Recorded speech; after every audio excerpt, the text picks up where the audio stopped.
আমরা স্পষ্ট করে বলে দিতে চাই, যে দলদার নেতা কর্মীদের চাকরি দিতে পারে না, চাঁদাবাজি করে মাস্তানি করে পেট চালাতে হয়, তারা নাকি 1 কোটি মানুষের চাকরি দিবে।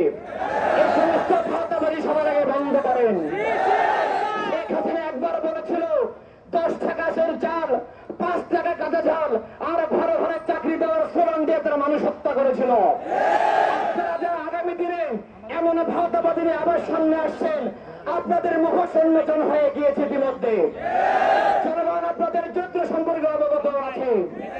কাজেই আপনারা সাবধান না হলে আগামী দিনে জনগণ আপনাদেরকে লাল কার্ড দেখিয়ে এদেশ থেকে বিদায় করে দিতে বাধ্য হবে।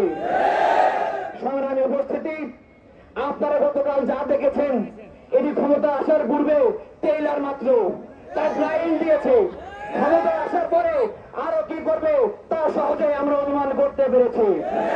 সংগ্রামী উপস্থিতি, আমরা স্পষ্ট করে বলে দিতে চাই, গতকাল যে হত্যা হয়েছে সারা দেশে, গত 10 মাসে 150 জন নিরীহ মানুষ হত্যা করেছে, তার প্রত্যেকটি বিচার করতে হবে। শুধু হত্যাকারী নয়, এই হত্যাকারী সংগঠনের বিচার করতে হবে। যারা নির্দেশ দিয়েছে সবাইকে আইনের আওতায় আনতে হবে। আমরা জানি আগামী দিনে আমরা ঐক্যবদ্ধ না থাকলে জুলাই অভ্যুত্থানকে আমরা বিপ্লবে রূপান্তর করতে পারবো না। কাজেই আগামী দিনে ঐক্যবদ্ধ ভাবে চাঁদাবাজি মুক্ত, সন্ত্রাস মুক্ত, ধর্ষক মুক্ত দেশ গড়ার জন্য, শহীদদের স্বপ্নের দেশ গড়ার জন্য আন্দোলনে সক্রিয় থাকার উদাত্ত আহ্বান জানিয়ে আজকের মতো কথা শেষ করছি। আসসালামু আলাইকুম ওয়া রাহমাতুল্লাহ। বাংলাদেশ জিন্দাবাদ, ইসলামী ছাত্র শিবির জিন্দাবাদ।